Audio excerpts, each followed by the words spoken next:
Good morning, everybody. Welcome to Rise and Grind in the Morning. 72 the Architect, aka Jason B, producing for you live here on YouTube as well as the Wisdom app. So if you have not subscribed yet to the YouTube or Wisdom, make sure that you visit over to the social medias and subscribe, like, and follow. And I am producing live today, Sunday morning, Mother's Day. Happy Mother's Day to all you mothers out there. How you all doing? Hopefully you are getting a cup of coffee or you're enjoying some Sunday brunch. But today is going to be a little bit about you and some life strategies. So, what are we here really to talk about, Jason, when we talk about life strategies? Yeah, there's been a lot of different things that I could say that come with a lot of experience, a lot of thoughts, all that great stuff. So, we're definitely going to get right into it.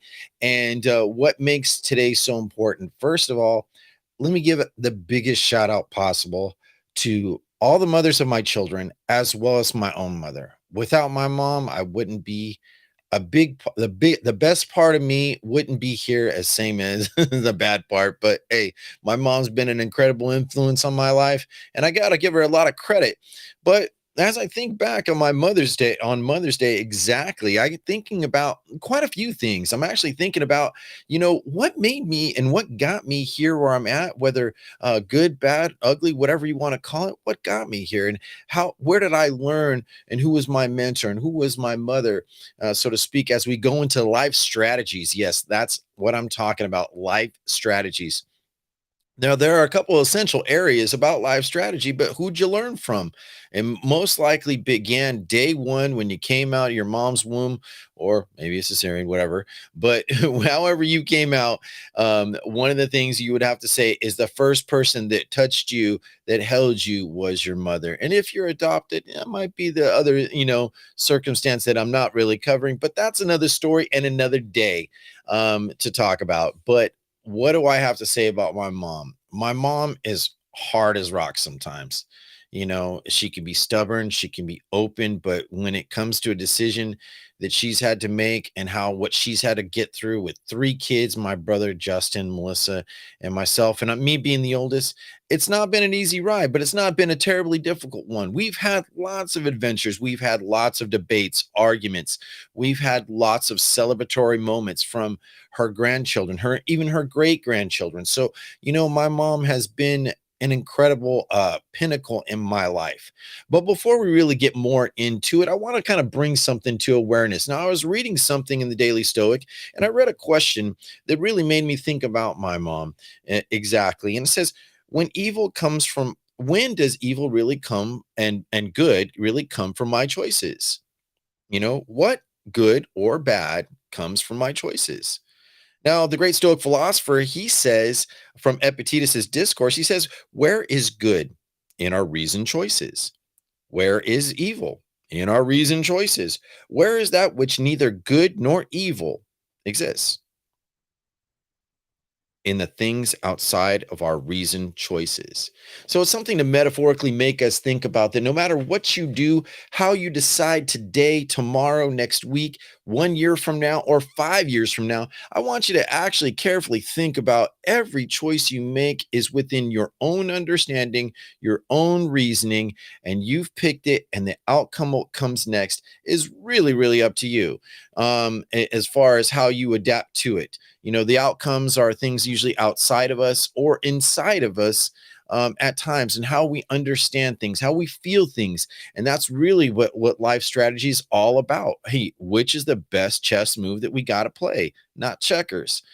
Chess does tend to take a lot longer to play than checkers. Checkers is a reaction game. Speed and accuracy can be a big part of it, but you gotta you gotta play the game as best you can. And sometimes we don't always equip, but getting back into my mom and really talking about her, my mom has given me a few things. Number one, nothing ever earned comes easy. Never does. There's always got to be a level of your intelligence, your willingness, and your understanding of what you put into play. Yeah, that's one of the most important lessons I could say exactly about my mom. It's like if you want to sugarcoat things, she'll tell you like, look, that's all fine and dandy, might work for other people, but for me, for my sake, let's get real. but also along with learning, my mom raised me pretty much on her own. And yes, my dad had some input, but my mom did a lot of the work. And it actually, because of her work, it made me want to be a great dad. Yes, I wanted to actually be a good dad. And I've been there every step of the way for most of my kids. And there are moments that I haven't been there. There's still things that I'm learning. And it's like, what do you actually learn in all of this? Are you taking away something and giving away something from what you've been given? Have you been returning it back? And that's what life strategy is all about. So there's a couple of essential areas about life strategy that I really learned from my mom and her sacrifices as well as her accomplishments. Number one, be spiritually sound. And that doesn't mean necessarily you have to be believing in God or not. It doesn't matter what religion you're a part of. It doesn't matter how you worship. It's have a sense of spirituality, and that means your life force. How does your life force work within you and work for you? You know that nothing just comes easy, but hey, spirit is a big part of it. Number two is your emotions. Your emotions are, they can definitely, their response, to events and things and ideas. Emotions produce feelings, to really bear it down. And what are feelings? Those are our reasoned choices of what we understand in the moment or in the long term. Sometimes we find out things later and it's like, oh, aha, educated now. I understand. Maybe if I wouldn't have reacted this way, or I did the right choice. How many of us really say that, hey, I made the right emotional choice by delaying myself of saying what I needed to say or not saying anything at all? I think that's a lot of what we have to unpack a lot of times. So we've got, be mindful of your spiritual, your emotional. Next is your intelligence. Now, emotions, your EQ, your emotional intelligence leads your IQ, believe it or not, because if you have that thing working like prime, like a Ferrari, at its best, it's great. But sometimes you got to be like a Cadillac and you got to cruise a little bit. Doesn't mean that the either vehicle is less than the other, but each has its specialty. So using your emotional intelligence leads your IQ, your intelligence. And just because you went and got a fancy piece of paper, you read a lot of books, doesn't make you smart, in my opinion. So, understanding your IQ is a level of your navigation of emotions and spirituality all together. Then it's just like, understand, the next big area. What are you really working with? A lot of us don't know. We're just kind of like out there surviving. We're working. We've got a job. We've got either kids or we don't have kids. We're part of a company. We're part of a team, a scheme. It doesn't really matter what it is. So understand what you're a part of and what's really required of you of all times. The next part is, yes, how your reasoned choices work with your finances. I'm going to have to say this. What you emotionally, intellectually believe in, spiritually believe, those critical three areas is really going to determine how the outcomes for your benefit of success will look like. That's right. So many of us talk about, hey, show me the top 5 people you hang around and I'll show you who you are. Where did that come from? It's peddled a lot, but people never ask the question, who really peddled it? you know and I believe it was Epictetus who was the one philosopher who really put it out there and said this and asked, say, hey, I will show you the mentorship of the being. Show me the 5 people that you are, and show me how they were raised the first 7 years, and it will determine a lot of factors. Yes, a lot of factors. So that's the other thing in life strategy. It's like everyone has a pitch. Follow my program, look at the way that I'm doing it, and I will show you the way, the golden road to success, happiness, and being glorious, right? It's a lot of us pitch it. A lot of us say, well, I need to heal myself. Of course you do. Of course you do. But healing is also something that I came to a decision. I was talking to, matter of fact, a friend of mine last night, um, on here on Wisdom. I was talking to Marcella, and she was talking about the things that which she has had to, focus and deal with. And I asked her a question. I said, "So, what does happiness really look like to you? Do we even know?" And that's what I'm talking about. When you know what you're working with, as to what you're working for, right? So those are really the five essential. Just remember five things. Look at your hand right now. Five areas, five distinct areas that lead one to the other. Spiritual, emotional, right? Fiscal, intelligence, and your area what you're working with. If you understand those five things, more than likely you've got a head start over all the bad stuff, regardless of how it turns out, as well as how you implement the good stuff, right? So, what do we do in our daily training? Life strategy is really based on more than it's the training and the practice and the habit of making that practice exist. Yes, I'm talking about what you work with on a daily. Are you really spending time on meditation? Are you learning about fiscal financial responsibility as well as investing for not security, but how to thrive, right? Are you looking at the things that input into your mind, what comes into your eyes, in your ears, and also what comes out of your mouth? Those are all a bigger part, a scheme of life strategies. And when we understand all what that comes with, we will understand what to do better. So when the question was asked, do I understand what evil and good are in place? Out of my reasoned choices, the answer to the question is the question you know what determines a pass and what determines not no pass. So that's a lot of things that a lot of people have a hard time unpacking. Of course, someone can tell you, hey, you should really start investing in Bitcoin, or you should really be thinking about your financial investments now. How much out of your income, let's just look at that a little bit. How much of your average monthly income goes towards a savings?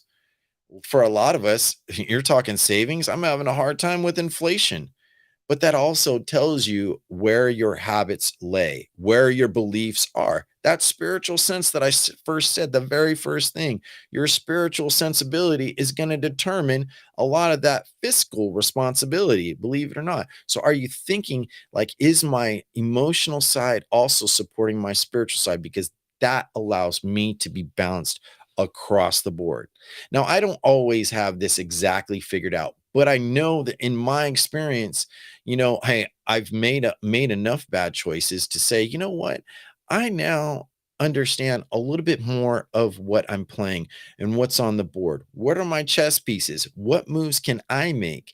Do I need to make certain ones in advance, or do I need to and stand fast and let things unfold themselves in their daily needs or wants? That's the difficult part. Which choice, Jason? What are you going to actually do better than I can do? And all I can tell you is there's a couple things that I've learned along the way. Like as I was rereading Dave Ramsey's book, The Total Money Makeover, in the chapter, I believe 10, he was talking about, college and how do we set up our kids to go to college? Well, here's a bigger question about exactly that. And I'm probably going to develop this into a bigger episode, but I'll just give you a snippet ahead of time. What he was basically saying was, how can you start investing for your child if you've never learned how to invest in yourself? That's really the sum of what he says. There are different programs, ESAs, there are 519s, there's mutual funds. But if you never learn how to invest in yourself for yourself, let alone being ahead of a household, how are you going to even go forward? By the time you think about it, it's like, hey, every penny counts in my household to my longevity, for me to sustain myself, to survive. But are we really discussing survival or just a reaction and taking whatever is left out there for us to get? Many of us at different ages say, well, I wish I would have gone to school, or I wish I would have done that. But let's stop that kind of talk. It's the shoulda, coulda, wouldas that never work for you in the long run. So when we think about these things, let's start beginning on the life strategy. How do we invest in ourselves? First, it starts with how you rise from, if it doesn't matter what time you woke up this morning, it doesn't matter what you had to do first, whether go to the bathroom or get a drink of water, it really doesn't matter. all that matters is within those first 10 minutes, rise to be grateful, rise to say, I have a roof over my head, or rise even just to be thankful that I'm alive and that I can function, that I can choose, and choices aren't just made for me. So that's the first number one. Recognize that you have a choice to be grateful in your world. And I've preached this before on my podcast. Number two, of course, take care of your bodily needs and all that, but look yourself in the mirror, and recognize that your existence, you see yourself. I see myself on a screen right now. But as I got up this morning, I recognized that I'm a living being and I'm not just reacting to the situations at hand. And number three, I'm grateful that I do believe in God no matter what. And the labels really don't matter. I don't care whether you call me a Christian, a Catholic, a Baptist. None of that stuff matters, you know. So that's also, a very, very big point is what you believe about you is going to determine a lot of the things out there, right? So my beliefs before really today were kind of jaded, and I would definitely say they've been a build up to today. So how do I build a practice of building a strong belief? And it is those things that I just mentioned a moment ago. Begin with your rise, and then the next following steps, taking care of yourself, manicuring your dwelling, take craft your person, comb your hair, brush your teeth, whatever. You're making those things be important. So once those things, hey, it's like putting on your armor for the day, and you're ready to go at battle or be a gardener at any given time. But you will understand this repeatedly if you do the same thing every day, and becomes not only a habit, but a personal performance. So when we actually look at those things, and life strategies, is like, hey, how I begin my day can greatly determine how I'm going to end my day. If I start and wake up with a bad attitude, more than likely, guess what's going to happen? So that's the next the big area. No matter how you wake up, revert your beginning thoughts to have an attitude for gratitude. Denzel Washington talks about in his little YouTube clips and says, hey, the first thing I should do is get down on my knees and thank God, thank my home. He does say this. A lot of people say this. Why are they saying it? Because it's important to recognize what is versus what is not. So we contemplate a lot of those things. And in those beginning moments of the day, what you allow in your attention. That's right. What you allow in your attention. So say like your phone is next to your bed, or you turn on the TV, you want to watch the morning news. How much of those inputs, of your attendance to those inputs, are going to also determine the momentum of your day? A lot of times, I did have this rhythm where I got up, I read my daily Stoic, I read books like the Total Money Makeover, but how could I implement those things in my daily life? And I would write myself a note, a reminder note. It's like, hey, make sure that you remember this verse, and let's look into why, and let's write about it. So I would journal and put my thought process before I let the TV tell me, well, breaking news in Sacramento, California, young teens were shot, or a car accident on, not Highway 99 going into Lower Sac or whatever. I'm just using an example. Those inputs automatically, it's like robotic, and it's like, oh God, it weighs you down. It weighs your spirit down. It weighs your emotional side down, and it weighs down your physicality. That's right. Get active in the morning. Go for a walk. Do 15 minutes of exercise. Get your body pumping. That is going to determine before you take that cup of coffee.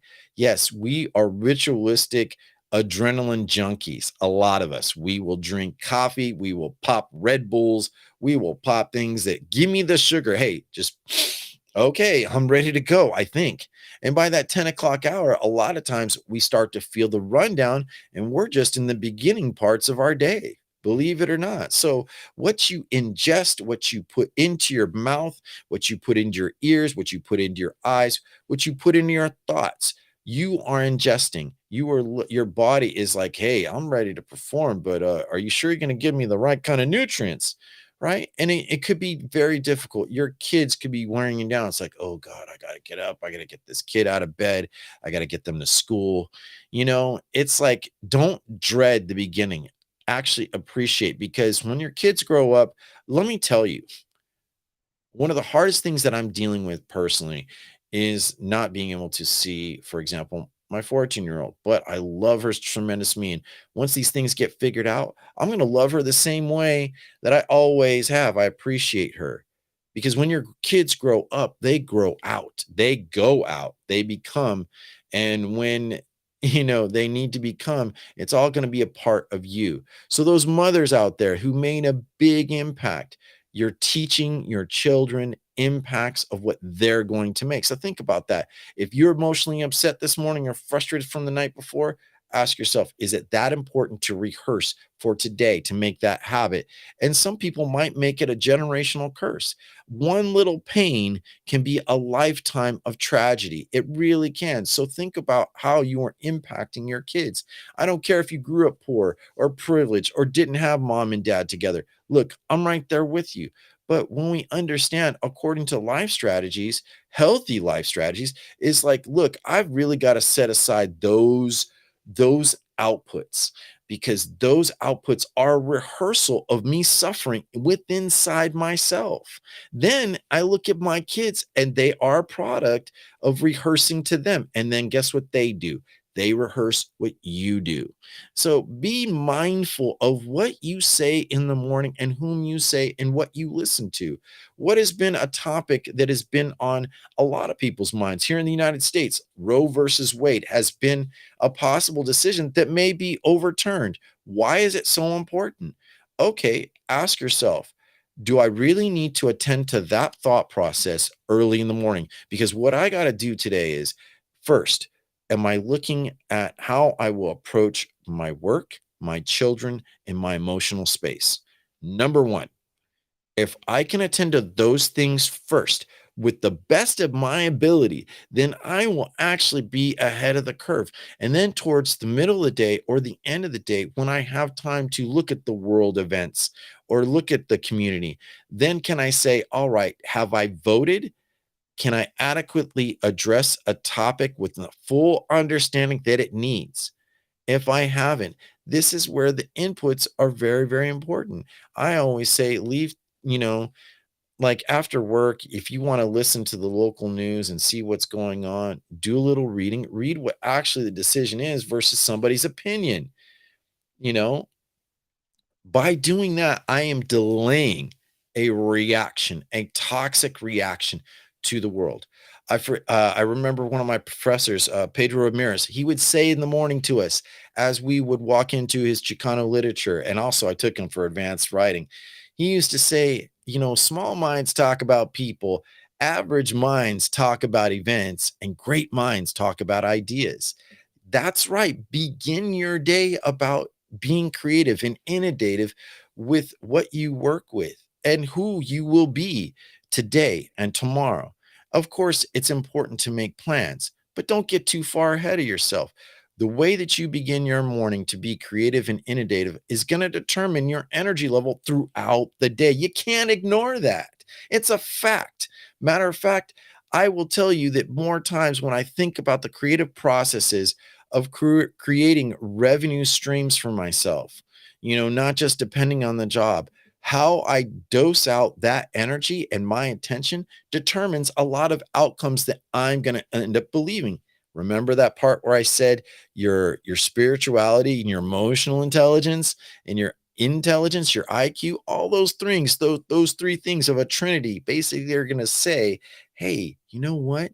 Let me figure out that I can take better steps, some careful investments, that instead of buying that $12 whatever meal that you bought at McDonald's or Burger King, or you spent a lot of money just wasting on a stream service where you're not even watching TV more than 12 hours a week. That's right. A lot of us have turned off the television, but yet we subscribe to these services for the luxuries. Yes. So are your luxuries a reflection of your investments? Yes. Getting right back to saving. So if you didn't learn how to save for your kid for college, you didn't learn how to save for yourself, what are you giving away for free? That's right. A podcast you could be talking about right now, something of an expertise, your experience. Experience leads the way, and being curious also follows after it, or curiosity leads the experience. You want to know it, you want to learn it, you want to perform it. Hey, go at it. But this is where the next pivot comes from in your day is like deciding the importance, the necessities of life. So when I get my kids to school, if I get to work on time, if I am attending to my work with the best of my ability with no distractions. That means not looking at my cell phone and looking at a long list of things that aren't actually working for me.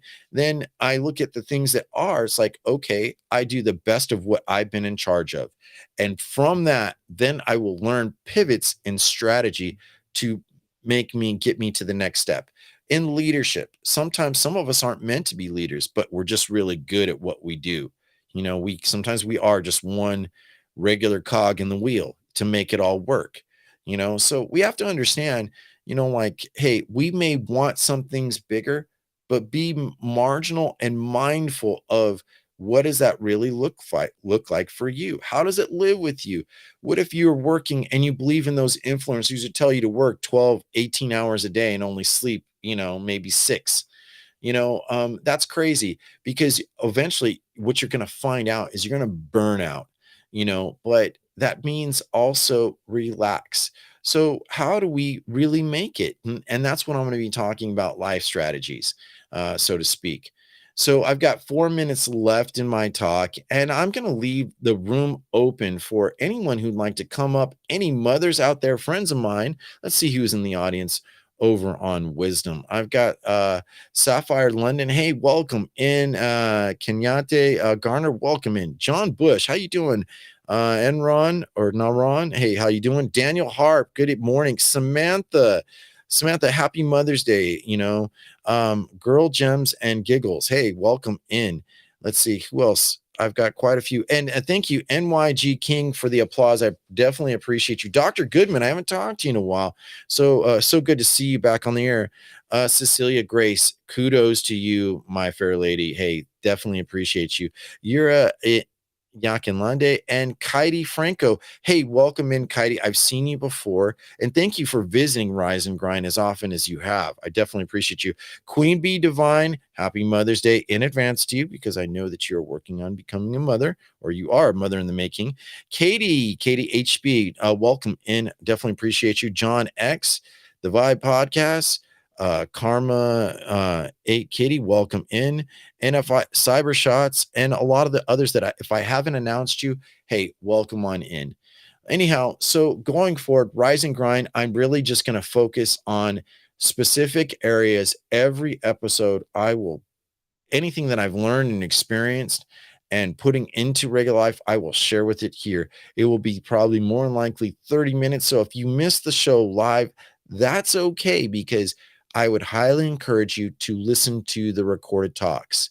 That's going to make a difference. Also, here on YouTube, you can visit me on YouTube. You can type up 72 the Architect, and more than likely, you'll find my social media. It's also for you wisdom listeners and speakers. You can punch into my profile. The link tree will get you right over to the YouTube, and you'll be able to enjoy and share with your friends. Don't forget to subscribe and and let me know. Give me some comments. I definitely appreciate you. So anyhow, well, that's pretty much closing up for the end of the day. I just want to say happy Mother's Day. And to my mom, I love you, Mom. I appreciate you. And I I couldn't enjoy a lot of my life without the hard lessons I've gotten to experience. And for all those mothers who are doing the work, whether within a family and having a husband to as opposed to being a single parent, hey, you guys are important.